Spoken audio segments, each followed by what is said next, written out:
on a adapté l'histoire, on savait qu'il y avait 2-3 points qu'on voulait développer, disons, dans le scénario par rapport à la bande dessinée. Et du coup, l'histoire a évolué, et l'histoire évoluant, elle a effectivement poussé dehors, enfin entre autres un personnage qui est le personnage de Simon.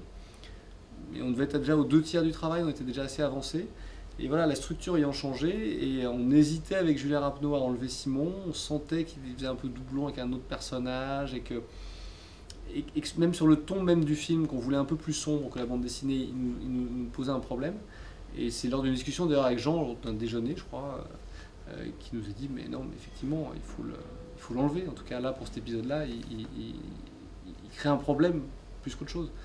Et donc voilà, donc on l'a enlevé. Je dirais que Tomer, c'est mon interprétation de l'argot. De la même manière, donc il y a eu un roman au départ, ensuite Philippe Franck par son dessin a interprété l'argot avec son dessin, avec son style.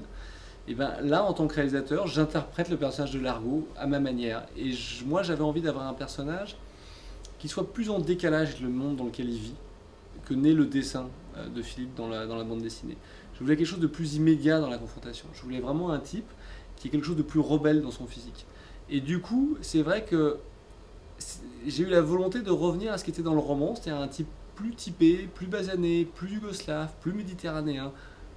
J'ai presque envie de dire plus sauvage en fait. Et Tomer incarnait ça. C'était bien sûr pas une évidence pour moi au départ. C'est-à-dire que si on m'avait dit au début tu vas prendre Tomer Sisley, j'aurais dit non, comme tout le monde. Et d'ailleurs c'est pour ça que j'en ai pas voulu aux fans qui sur les forums sont déchaînés. C'est-à-dire que moi-même au début je me suis dit c'est totalement loufoque comme idée. Honnêtement, moi je me souviens, j'écrivais encore le scénario à cette époque, j'en parlais avec Julien Rapneau, et je me disais ouais non mais en même temps c'est n'importe quoi. C'est-à-dire que Tomer, bon c'est...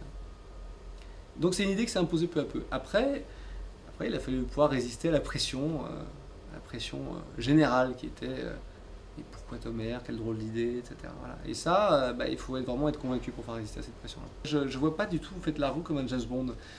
C'est-à-dire que James Bond, c'est un type qui...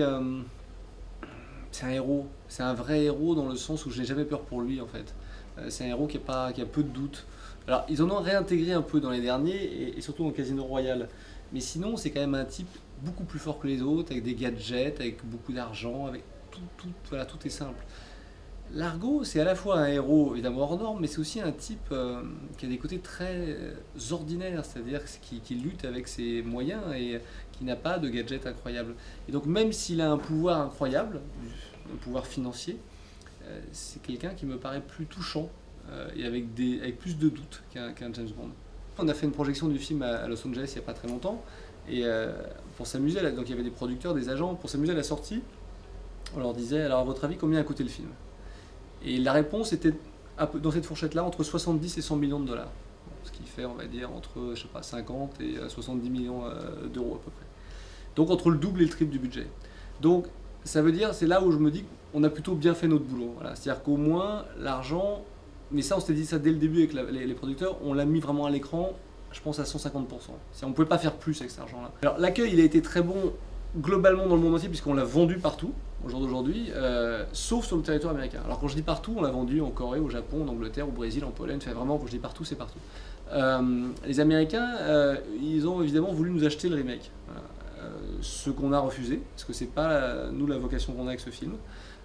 Donc on est en négociation avec eux pour distribuer le film sur le territoire américain. Voilà. Le deuxième film, c'est un rêve plus qu'autre chose, c'est-à-dire que c'est une ambition, c'est une envie, c'est un rêve, c'est quelque chose qu'on a tous envie de faire. Quand je dis tous, je pense, enfin j'en suis sûr, d'ailleurs c'est aussi bien Jean Van Damme que Tomer, que les producteurs, que moi. Donc on est tous partants pour qu'il y ait un deuxième film. Maintenant, on va dire, le deuxième film, il n'y aura que si le premier marche, et au jour d'aujourd'hui, on n'en sait strictement rien. Le désir du public, c'est quelque chose que vous ne pouvez pas maîtriser.